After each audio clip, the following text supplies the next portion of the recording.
Bienvenue dans ce programme important sur l'Afghanistan. Ce jeudi, au mois d'août, le Haut-Commissariat des Nations unies pour les réfugiés a salué la prolongation du délai pour l'expulsion des réfugiés afghans du Pakistan, mais a averti que leur retour forcé serait considéré comme une violation des principes internationaux. Les réfugiés afghans disent qu'ils vivent chaque jour dans la peur et l'angoisse, et que 25 jours ne suffisent pas. Nous avons préparé un rapport complet sur la situation de ces réfugiés ainsi que sur les réactions internationales que nous vous présentons maintenant. Le Haut-Commissariat des Nations unies pour les réfugiés, l'ONU, a salué la décision du gouvernement pakistanais de prolonger d'un mois le délai pour l'expulsion des réfugiés afghans détenteurs de cartes de preuve d'enregistrement. Cependant, le HCR a également appelé le gouvernement à empêcher le retour forcé des personnes qui ont encore besoin de protection. Le mercredi 6 août, le HCR a déclaré dans un communiqué de presse que, compte tenu du fait que ces détenteurs de cartes vivent au Pakistan en tant que réfugiés depuis de nombreuses années, leur retour forcé constituerait une violation du principe international de non-refoulement. Le Haut-Commissariat des Nations unies pour les réfugiés a ajouté qu'il est particulièrement préoccupé par la situation des femmes et des filles qui ont été contraintes de retourner dans leur pays, car leurs droits humains sont en danger, ainsi que par d'autres groupes qui pourraient également être en danger. Le HCR a déclaré qu'il avait reçu ces derniers jours des rapports faisant état de la détention d'Afghans à travers le Pakistan, y compris de détenteurs de la carte PRR. L'Associated Press a rapporté que, le mercredi 6 août, des responsables pakistanais ont annoncé que le délai d'expulsion de centaines de milliers de détenteurs de la carte P avait été prolongé de 25 jours. Selon cette agence de presse, citant l'ATEFMAN, porte-parole du ministère pakistanais de l'Intérieur et des Affaires tribales, les réfugiés disposent d'un délai de 25 jours, du 4 au 31 août, pour retourner volontairement dans leur pays, après quoi ceux qui resteront risquent d'être arrêtés et expulsés de force. Par ailleurs, certains Afghans détenteurs de cartes POR au Pakistan affirment que le délai accordé est plus court que prévu et qu'ils ne peuvent pas se préparer à quitter le pays dans ce laps de temps. Rahmatullah, l'un d'entre eux et résident d'Islamabad, au Pakistan, a déclaré qu'après 48 ans passés dans ce pays, il est désormais déterminé à quitter le Pakistan en raison des pressions et des restrictions. Il dit qu'au fil des années, il a acquis une maison privée, une boutique, une moto et d'autres biens personnels. Et bien qu'il ait l'intention de vendre ses biens, il affirme qu'en raison de la situation incertaine des migrants, de nombreux Pakistanais avec lesquels les Afghans ont des relations d'affaires ou des transactions ne respectent pas leurs engagements et profitent du statut particulier des migrants. Nous vivons dans la peur et l'anxiété. Nous ne pouvons même pas sortir au marché. Nous ne pouvons pas travailler ni faire des affaires et maintenant la situation est telle que les Pakistanais et les Afghans avec qui nous travaillons ne nous paient pas. Donc nous ne pouvons même pas appeler ou aller réclamer notre argent. Ils nous disent juste, partez, il n'y a pas d'argent. Attendez que l'argent arrive, ensuite on vous le donnera. C'est comme ça que les choses se passent en ce moment. Les Afghans font face à beaucoup de problèmes. Sina Gul, une autre migrante afghane dans la zone d'attaque au Pakistan, dit aussi qu'elle s'inquiète pour son avenir et celui de sa famille et qu'elle considère le retour en Afghanistan comme difficile et plein de défis. Nous avons beaucoup de soucis. Nous demandons à Dieu d'avoir pitié de nous.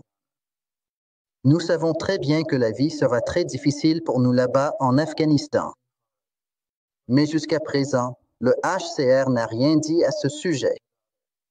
Chaque fois qu'ils disent quelque chose, notre demande est qu'ils nous envoient dans un pays tiers. Il n'y a pas d'autre solution.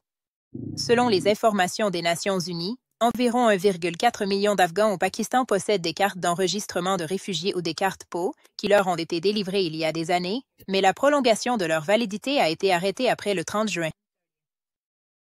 Le HCR a ajouté que cette année, plus de 2,1 millions d'Afghans, dont 352 000 personnes venant du Pakistan, sont retournés en Afghanistan ou ont été forcés d'y retourner. À la veille du 4e anniversaire du régime taliban, Human Rights Watch a publié un rapport choquant. Cette organisation affirme qu'au cours des 4 dernières années, les talibans ont imposé de sévères restrictions aux femmes et ont réduit au silence toute voix dissidente. Les femmes afghanes disent qu'elles vivent dans des conditions similaires à une prison. Plus de détails dans ce reportage. À la veille du 4e anniversaire du retour au pouvoir des talibans en Afghanistan, Human Rights Watch a déclaré qu'au cours des 4 dernières années, les talibans ont imposé de sévères restrictions aux femmes et aux filles, arrêté des journalistes et réduit au silence toute voix dissidente. Dans son rapport intitulé « L'Afghanistan après 4 ans de régime taliban, une répression implacable », publié le 5 août, l'organisation a déclaré que le pays fait actuellement face à une grave crise humanitaire. Le rapport souligne que cette crise s'est encore aggravée en raison de la réduction de l'aide des pays donateurs et du retour massif de réfugiés afghans d'Iran et du Pakistan. Human Rights Watch a indiqué qu'au cours des 4 dernières années, les États membres de l'ONU n'ont pas pris de mesures positives pour mettre fin aux graves violations des droits humains en Afghanistan. Le rapport appelle également l'Union européenne à proposer la mise en place d'un mécanisme global de responsabilisation pour l'Afghanistan dans sa résolution annuelle, qui doit être présentée au Conseil des droits de l'homme en septembre. Le rapport cite Fresha Abazi, chercheuse sur l'Afghanistan à Human Rights Watch, qui affirme que le 4e anniversaire du régime taliban est un rappel amer de leur oppression sévère, en particulier à l'encontre des femmes et des filles.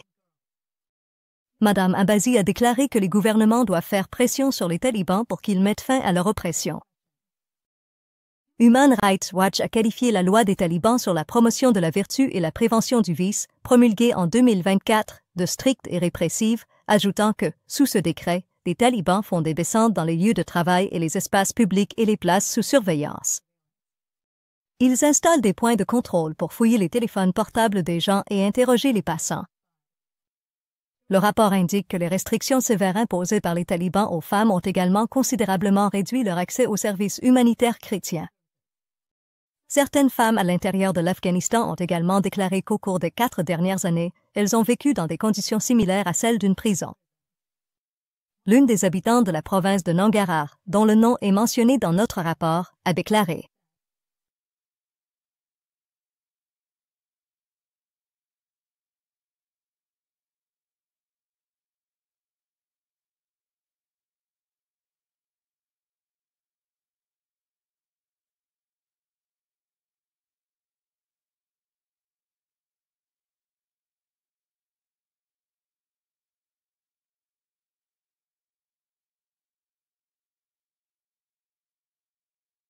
un seul, unique, numéro singulier.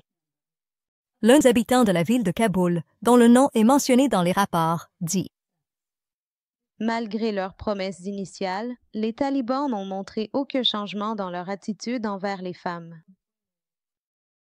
Le point de vue des talibans reste traditionnel et hostile envers les femmes. Au cours des 4 dernières années, les talibans ont prouvé qu'il n'y a aucun changement fondamental dans leur politique concernant les femmes. Les talibans utilisent les restrictions imposées aux femmes et aux filles au nom de la religion, alors qu'en réalité, ils veulent exclure les femmes de tout rôle dans la société. Cela alors qu'après l'arrivée au pouvoir des talibans le 15 août 2021, de nombreuses restrictions ont été imposées aux femmes en Afghanistan. Bien que le gouvernement taliban ait affirmé à plusieurs reprises que les droits des femmes sont protégés dans le cadre de la charia, Human Rights Watch Afghanistan a déclaré que les talibans continuent d'interdire l'éducation des filles au-delà de la 6e année et ont imposé de sévères restrictions aux femmes en matière de travail et de mobilité. Une coalition d'organisations de la société civile afghane a annoncé le lancement d'un tribunal populaire pour les femmes afghanes. Ce tribunal, qui se tiendra en octobre à Madrid, enquêtera sur le harcèlement fondé sur le genre sous le régime taliban. Les témoignages des femmes et des filles afghanes seront également diffusés en direct à l'audience de ce tribunal. Nous examinerons les objectifs et les projets de ce tribunal dans ce reportage et, dans la dernière partie de ce magazine d'actualité, nous partagerons vos messages et avis dans une rubrique dédiée aux messages des téléspectateurs. À la veille du 4e anniversaire du retour au pouvoir des talibans en Afghanistan et alors que les restrictions imposées aux femmes et aux filles afghanes par le gouvernement taliban s'accentuent clairement, une coalition d'organisations de la société civile afghane a annoncé le lancement d'un tribunal populaire pour les femmes d'Afghanistan. Ce tribunal est organisé en collaboration avec des organisations de défense des droits humains, Rawadari, l'Organisation afghane des droits de l'homme et de la démocratie, l'Organisation pour les études politiques et le développement, ainsi que les défenseurs des droits humains. La coalition de ces organisations a annoncé dans un communiqué, jeudi 31 juillet, que le tribunal populaire pour les femmes afghanes se tiendra du 8 au 10 octobre à Madrid, en Espagne, et recueillera les témoignages de femmes et de filles afghanes ayant subi une oppression systématique depuis le retour au pouvoir des talibans en août 2021. Shahrzad Bar, directrice de l'Organisation de défense des droits humains connue sous le nom de Rawadari, s'est exprimée vendredi 1er août au sujet de l'objectif de la tenue de ce tribunal populaire pour les femmes afghanes.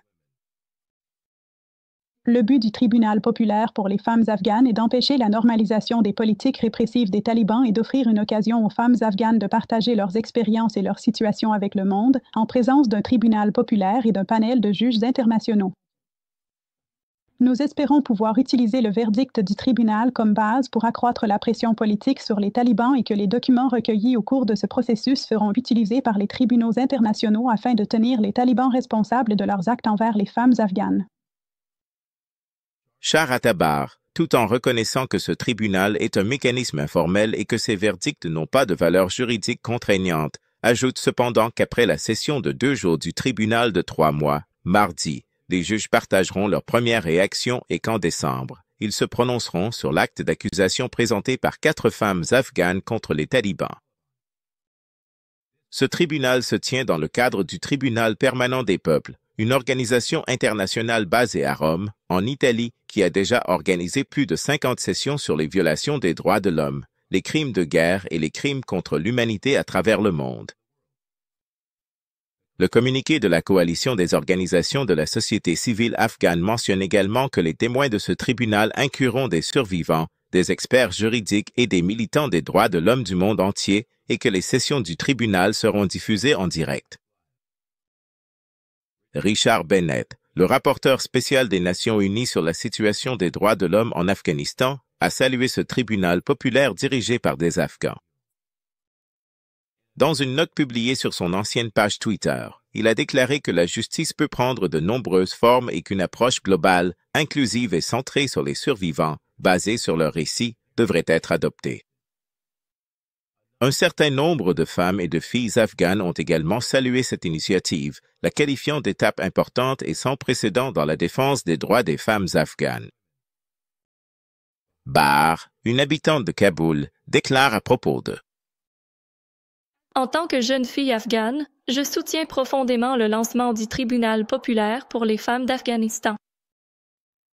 À mon avis, c'est une étape très importante, sans précédent et nécessaire pour faire entendre la voix des femmes afghanes qui ont subi l'oppression et l'injustice ces dernières années, car nous ne voulons pas que le monde se contente de compatir avec nous. Nous voulons des actions, nous voulons la justice. Un habitant de la province de Khuzestan qui a souhaité garder l'anonymat en raison de la sensibilité du sujet. Ajoute également. Je considère que c'est une très bonne initiative et c'est une bonne nouvelle pour les femmes afghanes afin que leur voix soit entendue et que leurs problèmes soient pris en compte. J'espère que le monde exercera des pressions sur les talibans et les forcera à accorder leurs droits aux femmes. Nous avons tenté d'obtenir l'avis de Andula Fitrat, le porte-parole adjoint du gouvernement taliban, concernant cette action des organisations de la société civile, mais il n'avait pas répondu au moment de la publication de ce rapport. La création de ce tribunal intervient alors que les inquiétudes grandissent parmi les militants afghans et les organisations internationales de défense des droits humains quant à la normalisation du régime taliban, surtout après que la Russie a officiellement reconnu le gouvernement taliban. Les militants afghans des droits humains et les défenseurs de la société civile ont constamment critiqué la réponse faible de la société civile face aux violations du gouvernement taliban. Il est à noter que cette initiative est annoncée seulement quelques jours après que le ministère de la Promotion de la Vertu et de la Prévention du Vice du gouvernement taliban a arrêté et harcelé plusieurs femmes dans différentes parties de Kaboul, sous prétexte qu'elles ne portaient pas le hijab ou n'étaient pas accompagnées d'un tuteur masculin. Au cours de ces presque 4 dernières années, le gouvernement taliban a imposé de nombreuses restrictions aux femmes et aux filles afghanes, notamment en interdisant aux filles au-dessus d'un certain niveau scolaire de fréquenter l'école, en fermant les portes des universités et des instituts médicaux aux femmes, en interdisant aux femmes de travailler dans de nombreux bureaux gouvernementaux et non gouvernementaux, et en empêchant les femmes d'accéder aux parcs de loisirs et aux clubs de sport. Fin des informations.